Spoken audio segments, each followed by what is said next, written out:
கர்த்தர் நல்லவர். இப்பொழுது இந்த ஜெபமே ஜெயம் நிகழ்ச்சிக்கு செபிக்க வந்திருக்கிற உங்கள் ஒவ்வொருவரையும் இயேசுவின் நாமத்தினாலே வாழ்த்தி வரவேற்கிறேன். கர்த்தர் ரொம்ப ரொம்ப நல்லவர். நாம் கர்த்தர் கற்பித்த ஜெபத்தை செய்வோம். பரமண்டலில் இருக்கிற எங்கள் பிதாவே, உம்முடைய நாமம் பரிசுத்தப்படுவதாக, உம்முடைய ராஜ்யம் வருவதாக, உம்முடைய சித்தம் பரமண்டலத்திலே செய்யப்படுவது போல பூமியிலையும் செய்யப்படுவதாக. எங்களுக்கு வேண்டிய ஆகாரத்தை இன்று எங்களுக்கு தாரும். எங்கள் கடனாளிகளுக்கு நாங்கள் மன்னிக்கிறது போல எங்கள் கடன்களை எங்களுக்கு மன்னியும். எங்களை சோதனைக்கு உட்பட பண்ணாமல் தீமை என்று எங்களை ரட்சித்துக் கொள்ளும். ராஜ்யமும் வல்லமையும் மகிமையும் என்றென்றைக்கும் உம்முடையவைகளே. ஆமென்.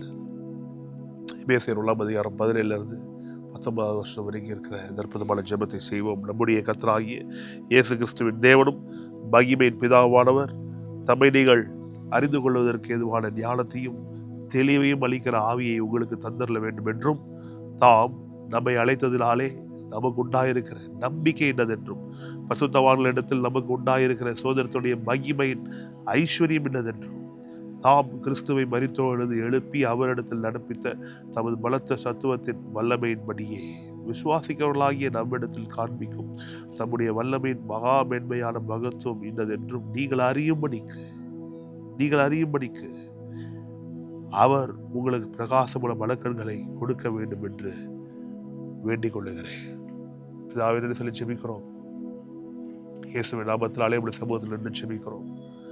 எங்கள் இரட்சகரும் எங்கள் ஆண்டவருமாகிய கிறிஸ்து இயேசுவின் தூய இரத்தம் எங்கள் மேலே விழட்டும். பரிசுத்த ஆவியானவர் மகா பெரிய விதத்தில் அற்புதங்களையும் அடையாளங்கள் வாழ்க்கையில நீ செய்து வார்த்தையை நீ உறுதி பண்ணுவீராக. விசேஷமான ஜெப வேலையில இப்படி வார்த்தையை நாங்கள் தியானித்து செபிக்கும் போது கர்த்தருடைய ஆவியானவர் மகா பெரிய விதத்தில் எங்கள் மேலே அசைவாடி பிரகாசமுள்ள மனக்கண்களை எங்களுக்கு திறப்பி கொடுப்பீராக. எங்கள் மனக்கண்கள் எல்லாம் திறப்பீராக. நாம மகிமைப்படட்டும். இயேசுவின் நல்ல நாமத்தினால ஜெபிக்கிறோம், ஜெயம் எடுக்கிறோம் நல்ல பிதாவே. ஆமென். People, love you so much. Thank you for joining this wonderful ஜெபமே Jayam program of prayer. இந்த ஜெபிக்கிற இந்த நிகழ்ச்சியில நீங்களாம் இணைந்திருப்பது ரொம்ப சந்தோஷம். கர்த்தர் அற்புதமாய் நமக்கு உதவி செய்வாராக. சில தவிர்க்க முடியாத காரணங்களால நீங்க என்னுடைய மனைவி சங்கீதா இதில் இணைய முடியல. இந்த வர நாட்களில் இறைவார்கள். நாம் இன்றைக்கு நல்ல சந்தோஷமாய் விசுவாசித்து வார்த்தையை தியானித்து கர்த்தர் நமக்கு வைத்திருக்கிற நன்மைகளை நாம் கண்டுகொள்வோம். இந்த வருடம் தொடக்கத்திலிருந்து சங்கீதம் 112 நம்ம நன்கு தியானித்து வருகிறோம். இது விசுவாசிகள் கர்த்தருடைய பிள்ளைகள் ஒவ்வொருவருக்கும் கர்த்தர் தருகிற பெரிய ஸ்லாக்கியம். அல்லேலூயா. கர்த்தருக்கு பயந்து அவருடைய கட்டளைகள் மிகவும் பிரியமா இருக்கிற மனுஷன் பாக்கியவான். அவன் சந்ததி பூமியில் பலத்திற்கும் செம்மையானவர்கள் வம்சம் ஆசீர்வதிக்கப்படும். ஆஸ்தியும் ஐஸ்வர்யம் அவன் வீட்டில் இருக்கும். அவனுடைய நீதி என்னென்றைக்கும் இருக்கும். செம்மையானவர்களுக்கு இருளிலே வெளிச்சம் ஒதிக்கும். அவன் இரக்கமும் மன உருக்கம் நீதி உள்ளவன். இறங்கி கடன் கொடுத்து தன் காரியங்களில் நியாயமானபடி நடப்பிக்கிற மனுஷன் பாக்கியவான். அவன் என்றென்றைக்கும் அசைக்கப்படாதிருப்பான். நீதிமான் நித்திய கீர்த்தி உள்ளவன். துர்ச்செய்தியை கேட்கிறதுனால் பயப்படான். அவன் இருதயம் கர்த்தரை நம்பி திரடாயிருக்கும். அவன் இருதயம் உறுதியாயிருக்கும். அவன் தன் சத்துருக்களில் சரி கட்டுதலை காணும் மட்டும் பயப்படாதிருப்பான். வாரி இறைத்தால் ஏழைகளை கொடுத்தால் அவனுடைய நீதி என்றென்றைக்கும் நிற்கும். அவன் கொம்பு மகிமையாய் உயர்த்தப்படும். துன்மார்க்கன் அதை கண்டு மனமடிவாகி தன் பற்களை கடித்து கரைந்து போவான். துன்மார்க்கனுடைய ஆசை அழியும். சங்கீதக்காரன் தாவீது எழுதின ஒரு அற்புதமான சங்கீதம். அவர் தீர்க்கதரிசி. கர்த்தருடைய ஆவியானவருடைய துணையோடு தீர்க்கதரிசி சொல்லியிருக்கிறார். அவங்களை குறித்து என்னை குறித்தும். கர்த்தருக்கு பயப்படுற மனுஷனுடைய இல்லுஸ்ட்ரேஷன். கர்த்தருக்கு பயப்படுற மனுஷன் எப்பேற்பட்டவனாய் இருக்க வேண்டும், எப்பேற்பட்டவனாய் இருக்கிறான் என்பதற்கெல்லாம் இது ஒரு பெரிய ப்ரொஃபைல் பிக்சராகவே இருக்குது. இப்படிதான் அப்படின்னு கர்த்தரை வைத்திருக்கிறார். அதனால் இது ரொம்ப ரொம்ப முக்கியம். இது ரொம்ப ரொம்ப சிறப்பான ஒரு வார்த்தை. இதை நாம் தியானிப்பது ரொம்ப நல்லது. பல நன்மைகள் நம்முடைய வாழ்க்கையில் இது கொண்டு வந்து சேர்க்கும். நாம் இந்த 3வது வசனத்தை நாம் சில நாட்களாக தியானித்து வருகிறோம். ஆஸ்தியும் ஐஸ்வர்யம் அவர் வீட்டில் இருக்கும்.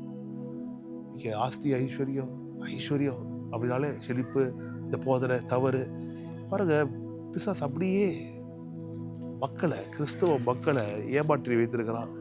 ஆஸ்தி ஐஸ்வர்யம் அவன் வீட்டுல இருக்கும் அப்படின்னு நம்ம சொல்ல, கர்த்தர் சொல்றாரு.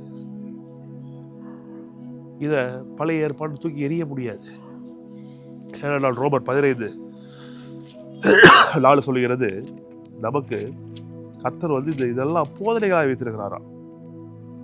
ரோமர் 15:4 தேவ வசனத்தினால் உண்டாகும் பொறுமையினாலும் ஆறுதலினாலும் நாம் நம்பிக்கை உள்ளவர்களாகும்படிக்கு முன்பு எழுதியிருக்கிறவர்கள் எல்லாம் நமக்கு போதனையாக எழுதியிருக்கிறது.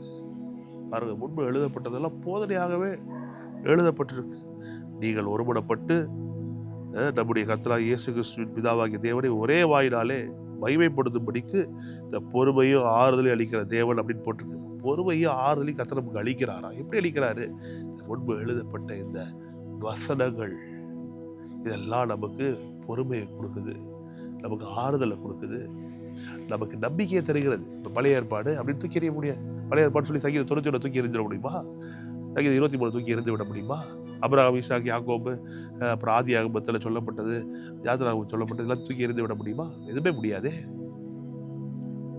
அப்போ எதற்கு உங்களுக்கு சொல்கிறேன் என்றால், பிசாசுடைய மாய தந்திரங்களுக்கு போதகர்கள் இன்னைக்கு உடன்படுகிறார்கள். நீங்களும் நானும் உடன்படவே கூடாது. பழைய ஏற்பாடு, புதிய ஏற்பாடு அப்படின்னு நம்முடைய வசதிக்காக பிரிக்கப்பட்டிருக்கிறது வெளியே இது முழு வேதம் கர்த்தருடைய வார்த்தையாக இருக்கிறது. இது படிக்கும்போது நமக்கு ஆறுதல் உண்டாகுது, நமக்கு பொறுமை உண்டாகுது, நம்பிக்கை உண்டாகுது. பாருங்க, இந்த நீடிய பொறுமை இது ஒரு பெரிய வர்ச்சு, ஒரு பெரிய நல்ல குணம். புத்திமான் நீடிய பொறுமை உள்ளவன்னு போட்டிருக்கு. பொறுமையா இருக்கிறவன் மாபெரிய புத்திமான் எழுதியிருக்கு நீதிமொழிகள். பொறுமையா இருக்கு, ஆறுதல் அடைந்து நம்பிக்கை உள்ளவர்களாக இருப்பது கர்த்தருடைய சித்தம். கர்த்தரை தருகிறார். அப்போ இந்த பொறுமை எங்கிருந்து வருது? இந்த வார்த்தைகள்லேருந்து வருது. அப்போ இன்னைக்கு வீடே இல்லாமல் இருக்கலாம், ஆஸ்தி ஐஸ்வர்யம் என்னன்னு கூட தெரியாமல் இருக்கலாம். ஆனால் கர்த்தர் நமக்கு வைத்திருக்கிறத ஒரு போதகர் உங்களுக்கு போதிக்கும் போது அதை விசுவாசித்து தாழ்மையோடு ஏற்றுக்கொள்ளும் போது அங்கே அற்புதங்கள் நடக்குது. உங்கள் வாழ்க்கையில் நன்மைகள் பெருகுது. பெரிய ஆச்சரியமான காரியங்கள் கர்த்தர் செய்ய ஆரம்பிக்கிறாருங்க. ரொம்ப அற்புதம் நடக்க ஆரம்பிக்கும். அதனால தான் உங்களை உற்சாகப்படுத்துகிறேன். இந்த சங்கீதம் 112 தினைக்கும் உங்கள் கண்கள் முன்பாக வைக்கணும். யோசுவா ஆண்டவர் சொல்கிறார், இந்த நியாயப்பிரமாண புஸ்தகம் உன் கண்களை விட்டு பிரியாது இருப்பதாக, இதில் எழுதியிருக்கபடியெல்லாம் செய்ய நீ கவனமாக இருக்கும்படிக்கு இரவு பகல் இதை தியானிப்பாயாக, அப்பொழுது நீ செய்கிற எல்லாவற்றிலும் வெற்றி உண்டாகும் அப்படின்னு யோசுவாவுக்கு கர்த்தர் சொல்கிறாரு. அதனால தான் இந்த வார்த்தைகளை எடுத்து இரவும் பகலும் நம்முடைய மனதில் வைக்கணும். நிறைய நேரத்தில் சோர்ந்து போயிடுறோம். ஏன் வார்த்தை இல்லை, பொறுமை இழந்துடுறோம். வார்த்தை இல்லை, நம்பிக்கை இல்லை. ஏன் வார்த்தை இல்லை? ஆறுதல் இல்லை. ஏன் வார்த்தை இல்லை? அப்போ இந்த வார்த்தை ரொம்ப முக்கியம். பிறகு திரும்ப யோபு புத்தகம் 5ஆம் அதிகாரம் ரொம்ப முக்கியம். பாருங்க, யோபு 5:15 பார்க்குறோம். எளியவனை அவர்கள் வாயில் இருக்கிற பட்டயத்திற்கும் பலவானின் கைக்கும் விலக்கி ரட்சிக்கிறாரா? கொஞ்சம் இதெல்லாம் யோசிச்சு பார்க்கணும் தேவ பிள்ளைகள். But God saves the fatherless, the innocent from the sword and the needy from the hand of the mighty. poor ஏழைகளை கர்த்தர் காப்பாற்றுவார். எப்படி காப்பாற்றுவார்? செல்வத்தை கொடுத்து காப்பாற்றுகிறார். இதை பார்த்து கொண்டிருக்க நீங்கள் ஒருவேளை ஏழ்மை நிலையில் இருக்கலாம், எளியவர்களாக இருக்கலாம். ஆனால் கர்த்தர் உங்களை விடுவிக்கிறார் என்பதில் மட்டும் ரொம்ப உணர்வுள்ளவர்களாக இருக்கணும், நம்பிக்கை கொண்டவர்களாக இருக்கணும். அதனால் தரித்திரனுக்கு நம்பிக்கை உண்டு. 16 பாருங்க, யோபு 5:16. அதனால் எளியவனை கர்த்தர் காப்பாற்றுகிறார், அதனால் ஏழைகளுக்கு நம்பிக்கை உண்டா. தரித்திரனுக்கு நம்பிக்கை உண்டு. So the poor have hope. Poor have hope. சொல்லுங்க, I have hope. இப்போதைய பணம் இல்லாமல் இருக்கலாம், நினைக்கிற காரியங்களை கர்த்தர் கொடுக்கிற திட்டங்களுக்கு அதை நிறைவேற்றுவதற்கு புதிய கிருபைகள் நம்ம மேல இருந்தும் பணம் என்கிற ஒரு விஷயம் இல்லாமல் இருக்கலாம். ஆனால் கர்த்தர் சொல்லுகிறார், ஏழைகளுக்கு கர்த்தரே உதவியாக இருக்கிறார். பாருங்க, இதோட அங்கே நிற்கல. 20ஆம் வசனம் பார்க்கணும். பஞ்ச காலத்திலே அவர் உம்மை மரணத்துக்கும் யுத்தத்திலே பட்டயத்தில் வெட்டுக்கும் விலக்கி மீட்பாராம். பஞ்சத்தில் கர்த்தர் விடுவிக்கிறது எவ்வளோ இருக்கார். சோர்தனி இல்லாம ஒரு நாளும் தேவ பிள்ளைகள் போக மாட்டாங்க. இதெல்லாம் விசுவாசிக்கணும். பாருங்க, in famine he will redeem you போட்டிருக்கு. பஞ்சம், பணம் இல்லாமல் இருக்கிறது பஞ்சம். தண்ணி இல்லைன்னா தண்ணி பஞ்சம், உணவு இல்லைன்னா உணவு பஞ்சம். போதிய பணம் இல்லாமல் இருக்கிறது பணம் பஞ்சம். போதிய நகைகள், தங்கம் நம்ம கிட்ட இல்லாமல் இருக்கிறது தங்க பஞ்சம். அப்ப கர்த்தர் என்ன பண்றாரா, இந்த பஞ்சங்களுக்கு நம்ம விலக்கி மீட்கிறார், ரெடீம் பண்றார். எப்படி? நம்ம வாழ்க்கையில ஆஸ்தி ஐஸ்வர்யம், சங்கீதம் 112:3 சொல்லப்பட்டபடி வாழ்க்கையில அவர் கொடுக்கிறாரு. விசுவாசிக்கணும். எப்படி? கர்த்தரின் ஆசீர்வாதமே ஐஸ்வர்யம் தரும், முதல் வேதனை கூட்டார். அப்போ இன்னைக்கு உழைக்கிறோம், வேலை செய்கிறோம், எல்லாம் பண்றோம். ஆனால் கர்த்தர் என் வாழ்க்கையை உயர்த்த வல்லவராக இருக்கார் என்பதை முழு நிச்சயமாய் நம்பி விசுவாசித்து இதுல நம்ம இறங்கியே ஆகணும். இல்லை நம்ம ஒரு கட்டத்துக்கு மேல உழைக்க கூட முடியாது. வேலை செய்வதற்கே தெம்பு இருக்காது. மனது சோர்ந்து போயிடுச்சுன்னா புதிய யுக்திகள் வராது, ஐடியாஸ் வராது, சரீரம் ஒத்துழைக்காது. அதனால அந்த மனது ரொம்ப முக்கியம். சாஃப்ட்வேர் ரொம்ப முக்கியம். அப்பதான் ஹார்ட்வேர் நல்லா வேலை செய்யும். சாஃப்ட்வேர்ல இறக்கணும். பெரிய மாணவருடைய ஒரு ஆத்மா வாழ்கிறது போல் எல்லாவற்றிலும் வாழ்வு, சுகமா இருப்ப, செழிப்ப.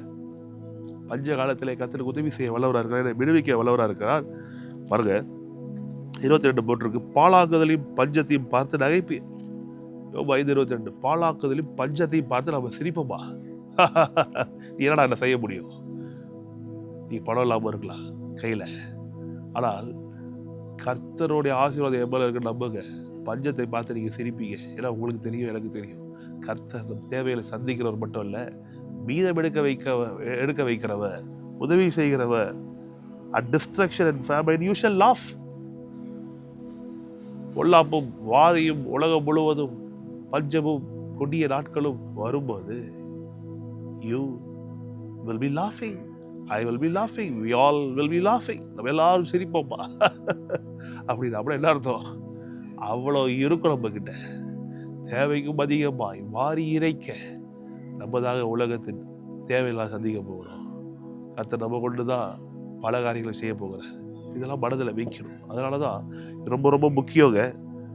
24ஆம் வசனம் பார்க்கிறோம், உம்முடைய கூடாரம் சமாதானத்தோட இருக்க காண்பீர், உம்முடைய வாசஸ்தலத்தை விசாரிக்கும் போது குறைவை காண மாட்டீர். வாசஸ்தலத்தை விசாரிக்கும் போது குறைவை காண மாட்டீர். எப்பொழுதும் உங்க வீடு சமாதானமா இருக்கும். சமாதானம் திரும்பி அதை சொல்ற பாருங்க. சமாதானம் என்றால் ஒரு மனதில் ஒரு அமைதி, ஒரு சாந்தி, ஒரு அமைதல். அது மட்டும் இல்லைங்க, அதுவும் தேவை. ஆனால் சமாதானம் என்கிற இந்த வார்த்தை ரொம்ப பெருசு. Shalom, nothing missing. And you shall know that your tent shall be in peace. நம்முடைய வீடு சமாதானத்தோடு இருக்கும். And when you visit your dwelling, you will miss nothing. நான் வார்த்தை பாருங்க, you will miss nothing. எந்த குறையும் இல்லாமல் இருக்குமா? உம்முடைய சந்தானம் பெருகி உம்முடைய சந்ததியார் பூமியின் பூண்டுகளைப் போல இருப்பார்கள் என்பதை அறிந்து கொள்வீர். தானியம் ஏற்ற காலத்தில் அம்பாரத்தில் சேருகிறது போல முதிர் வயதிலே கல்லறையில் சேருவீர். பாருங்க, இதெல்லாவற்றையும் படித்து தியானித்த சங்கீதக்காரன் தாவீது சங்கீதம் 112 எழுதுறான், சங்கீதம் 23 எழுதுறான், 121 எழுதுறான். சாவியோட சங்கீதங்கள் எல்லாம் எங்கிருந்து வருது? மெடிடேஷன். இப்போ மோசே எழுதுறாரு, சங்கீதம் 91 மோசே எழுதுறது. நீடித்த நாட்கால கர்த்தரை திருப்தி ஆக்கிடு எங்க போட்டிருக்கு? மோசே காலத்துக்கெல்லாம் முன்பாக வாழ்ந்த யோபுடைய புத்தகம். மோசே கிட்ட யோபுடைய புத்தகம் இருந்துச்சு. யோபு புத்தகத்தெல்லாம் படிச்சிருப்பாரு மோசே. நல்ல அழகா எழுதப்பட்டிருக்கு. இங்க நல்ல முதிர் வயதில தானியம் ஏற்ற காலத்துல அம்பாரத்தில் சேருகிறது போல முதிர் வயதில் கல்லறையில் சேரு. முதிர் வயதுலதான் கல்லறைக்கு போவ. இதோ நாங்கள் ஆராய்ந்து அறிந்தது இதுதான், காரியம் இப்படி இருக்கிறது, இதை நீர் கேட்டு உமக்கு நன்மை உண்டாக அறிந்து கொள்ளும். பாருங்க, காரியம் இப்படிதான் இருக்கு. யோபுக்கு அவருடைய நண்பர்கள் சொல்றாங்க, பார்ப்பா காரியம் இப்படிதான் இருக்கு, இதை நீ கேட்டு உனக்கு நன்மை உண்டாகும்படிக்கு அறிந்து கொள் அப்படின்னு சொல்லுகிறார். நான் இதனால உங்களுக்கு சொல்லுகிறேன், காரியம் இப்படிதான் இருக்கு. கர்த்தர் நல்லவர், உங்களை வாழ வைக்கிறவர், நன்மைகளை செய்கிறவர். இதை நீங்கள் கேட்டு உங்களுக்கு நன்மை உண்டாகும்படிக்கு இதை நீங்கள் செய்ய வேண்டும். நான் பாட்டு எழுதுறேன், இந்த வார்த்தைகள் பிரசங்கங்கள் எல்லாம் உள்ள போகும்போது எனக்கு பாட்டு அற்புதமா வருது. சின்ன வயசுல பாஸ்டர் சாம்பி செலுதருடைய போதனைகள்லாம் அதிகமாக கேட்பேன். இப்பவும் கேட்குறோம். உள்ள வார்த்தை போக போக போக நம்பிக்கை உண்டாகுது, பாடல்கள் பிறக்கிறது. இது போலதான் யோபுடைய இந்த காரியங்கள் யோபு புத்தகத்திலிருந்து உள்ள போனதெல்லாம் மோசைக்குள்ள போயிருக்கும். மோசே எழுதுறாரு, சங்கீதம் 91 எழுதுறாரு, கர்த்தர் விடுவிக்கிறவர் என்ற ஒரு நம்பிக்கை உண்டாகுது. தெரியுது கர்த்தர் யார் என்ற அறிவு உண்டாகுது. இதெல்லாம் தாவீதுக்குள்ள போது தாவீதோட பாருங்க, இதுவும் சங்கீதம் 112 அப்படியே ஒத்திருக்கும் பாருங்க. உங்க சந்ததியார் சந்தானம் பெருகி உங்களுடைய சந்ததியார் பூமியின் பூண்டுகள் போல இருப்பார்கள். இதாங்க போட்டிருக்கு சங்கீதம் 112:2. அவள் சந்ததி பூமியிலே பள்ளத்திருக்கும், செமையாளுடைய வம்சம் ஆசீர்வதிக்கப்படும். ஆஸ்தி ஐஸ்வர்யம் வீட்டுல இருக்கும். கூடாரத்தை நீ விசாரிக்கும் போது அதுல எதுவுமே மிஸ் ஆகாது. பாத்தீங்களா? இந்த வார்த்தைகள் ஒவ்வொன்றும் உண்மைங்க, இந்த வார்த்தைகள் ஒவ்வொன்றும் சத்தியம். அதனால சொல்றேன், நம்ம ஜெபிக்கிறோம், ஆண்டவரே இதெல்லாம் நான் அறிந்து எனக்கு நன்மை உண்டாகும்படிக்கு அறிந்து கொண்டு இதெல்லாம் நான் கேட்கணும். எனக்கு நன்மை உண்டாகும்படிக்கு இதெல்லாம் நான் அதிகமாக கேட்டு கேட்டு கேட்டு என்ன நடக்கணும்? என் வாழ்க்கையில் நன்மை உண்டாகணும். இப்போ நன்மை கிருபை எப்படி நம்ம வாழ்க்கையில் தொடர முடியும்? இந்த வார்த்தைகள் ஆவியாய் ஜீவனாக இருக்கிற இந்த வார்த்தைகள் நமக்குள்ளே போக போக போக நன்மைகள் பெருகிறது.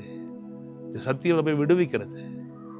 தேவ பிள்ளைகள் சோர்ந்து மட்டும் போயிடாதீங்க. கர்த்தர் நம்மை விடுவிக்க அவர் வல்லவராக இருக்கிறார். நிச்சயம் விடுவிப்பார். சோர்ந்து போகாமல் அற்புதமாய் தூங்க போங்க. இதனால் முழுவதும் காத்த தேவன் இந்த இரவு நேரத்தில் நம்மை காப்பாராக. நமக்கு நிச்சயம் பதில் அளிப்பாராக. சந்தோஷமா தூங்குங்க. இந்த சனிக்கிழமை இரவு உங்களுக்கு ரொம்ப ஆசீர்வாதமான இரவா இருக்கட்டும். ஞாயிற்றுக்கிழமை நாளை காலையில் எழுந்து அற்புதமாய் சபைகளுக்கு சென்று நல்ல கர்த்தரை ஆராதித்து நல்ல சந்தோஷமாய் தேவ வார்த்தையை கேட்டு வாங்க. மகா பெரிய விதத்தில் கர்த்தர் நன்மை செய்ய வல்லவராக இருக்கிறார். மீண்டும் உங்களுக்கு ஞாபகப்படுத்துகிறேன், ஆஸ்தியும் ஐஸ்வர்யம் உங்கள் வீட்டில் இருக்கும், உங்கள் வீட்டில் இருக்கும், உங்கள் வீட்டில் நிச்சயமா இருக்கும். சோர்ந்து மட்டும் போயிடக்கூடாது. ஜெபம் பண்ணலாமா? பிதாவை நன்றி சொல்லி ஜெபிக்கிறோம். நீ நல்ல ஒரு நன்மை செய்கிறவருமா இருக்கிறீரே, கோடி ஸ்தோத்திரம். தேவ ஆவியானவர் இந்நாள் வரைக்கும் எங்களை நடத்தி வந்தி சோர்ந்து போகாமல் எங்களுக்கு பலனை தந்தீர். நமக்கு ஸ்தோத்திரம். கர்த்தர் நீர் எங்களுக்கு இந்நாள் வரைக்கும் செய்து முடித்த எல்லா நன்மைகளும் காயமுக்கு நன்றி சொல்லுகிறோம், ஸ்தோத்திரம் சொல்லுகிறோம். கர்த்தாவே, இப்பொழுது பரிசுத்த ஆவியானவர் உடைய வார்த்தையிலிருந்து நீர் எங்களுக்கு காண்பித்த எல்லா நன்மைகளுக்காக உமக்கு ஸ்தோத்திரம், எல்லா கிருபைகளுக்காக ஸ்தோத்திரம். தேவ ஆவியானவர் தொடர்ந்து எங்களுக்கு உதவி செய்கிறார். உங்கள் நாமம் மட்டுமே மகிமைப்படட்டும். இதை பார்த்து கொண்டிருக்கிற ஒவ்வொருவரும் ஆண்டவரே அவருடைய மனதிலே ஆறுதல் அடைவார்களாக, பொறுமையாக இருப்பார்களாக, நம்பிக்கை கொள்வார்களாக. கர்த்தாவே, நீர் இருக்கிறீர் என்கிற பெரிய அசைக்க முடியாத நம்பிக்கை உண்டாகட்டும். கர்த்தாவே, மனதில் இருக்கிற சோர்வுகள் அகன்று போகட்டும். ஜெபிக்க முடியாத நிலை மாறி போகட்டும். கர்த்தர் உதவி செய்வீராக, பலப்படுத்துவீராக. கர்த்தாவே, ஒவ்வொரு பார்த்து கொண்டிருக்கிற வாலிபர்களுக்கும் கர்த்தாவே ஒரு புது நம்பிக்கை பிறக்கட்டும். ஒவ்வொரு கணவருக்கும் ஒரு புது நம்பிக்கை உண்டாகட்டும். ஒவ்வொரு மனைவிக்கும் புது நம்பிக்கை உண்டாகட்டும். பிள்ளைகளுக்கு நம்பிக்கை உண்டாகட்டும். இந்த பூமியிலே எல்லா சவால்கள் மத்தியிலும் கர்த்தர் என்னோடு இருக்கிறார், அவருடைய ஆசீர்வாதம் மேல இருக்கு என்கிற ஒரு பெரிய ஒரு உணர்வு உண்டாகட்டும். கர்த்தர் தொடர்ந்து எங்களுக்கு உதவி செய்ய போகிற கிருபைக்காய் ஸ்தோத்திரம். எல்லா துதியும் கனத்தையும் மையையும் ஒருவருக்கு ஏறெடுக்கிறோம். சமாதானமாய் இந்த ஆளுக்கு நடத்தின தேவன் தொடர்ந்து நடத்த நீ வல்லவராக இருக்கிறேன். நோக்கி பார்த்து நாங்கள் கேட்கிறோம். பல மண்டலங்களும் சித்தம் செய்யப்படுகிறது போல பூமிகளும் எங்கள் வாழ்க்கையிலும் சித்தம் செய்யப்படுவதாக, சித்தம் செய்யப்படுவதாக, உங்களுடைய சித்தம் செய்யப்படுவதாக. ராஜ்யம், ராஜ்யத்தின் மகத்துவங்கள் எங்கள் வாழ்க்கையிலே நடப்பதாக. ராஜ்யம் எங்கள் வாழ்க்கையில் ஆளுகை செய்வதாக நாம மட்டுமே மகிமைப்பட்டோம். இயேசுவின் நல்ல நாமத்தினாலே ஜெபிக்கிறோம், ஜெயம் எடுக்கிறோம். நல்ல பிதாவே, ஆமென். அன்றைய பிதாவே, விசேஷமா இதனால் வியாதியோடு பலவீனத்தோடு போராடி கொண்டிருக்கிறவர்களுக்கு ஜெபிக்கிறேன். let them be healed father, let them be healed. இதை பார்த்து கொண்டிருக்கிற ஒவ்வொருவரும் சுகமாவார்களாக, விடுவிக்கப்படுவார்களாக. கடன்கள் மறையட்டும், குடும்பத்தில் சந்தோஷம் நிம்மதி உண்டாகட்டும். பார்த்து கொண்டிருக்கிற மக்கள் ஆஸ்பத்திரிகள் பார்த்து கொண்டிருப்பார்கள் என்றால் இப்பொழுதே சுகமாகி வீடு திரும்புவார்களாக. கர்த்தருடைய ஆவியானவர் எங்கோ விடுதலை உண்டு என்று எழுதியிருக்கிறபடியே உண்டாகட்டும். நன்மைகள் பெருகட்டும். இயேசுவின் நல்ல நாமத்தில் பிதாவே, ஆமென், ஆமென். சரி சொல்லுவோம். ஆத்மாவே கர்த்தரை ஸ்தோத்திரி, முழுவதுமே கர்த்தரை பரிசுத்த நாமத்தை ஸ்தோத்திரி. ஆத்மாவே கர்த்தரை ஸ்தோத்திரி. கர்த்தர் செய்த சகல உபகாரங்கள் என்றும் மறவாதே. ஆமென். Be blessed people. Love you so much. மீண்டும் நாளை உங்களை சந்திக்கிறோம். கர்த்தர் தொடர்ந்து பெரிய காரியங்களை உங்களுக்கும் எங்களுக்கும் செய்வாராக. நிம்மதியாய் படுத்து தூங்குங்க. காலையில் எழுது நாம் சபைகளுக்கு சென்று அற்புதமாய் கர்த்தரை தொழுது கொள்வோம். மீண்டும் அடுத்த நிகழ்ச்சியில் உங்களை சந்திக்கிறேன். கர்த்தர் நல்லவர்.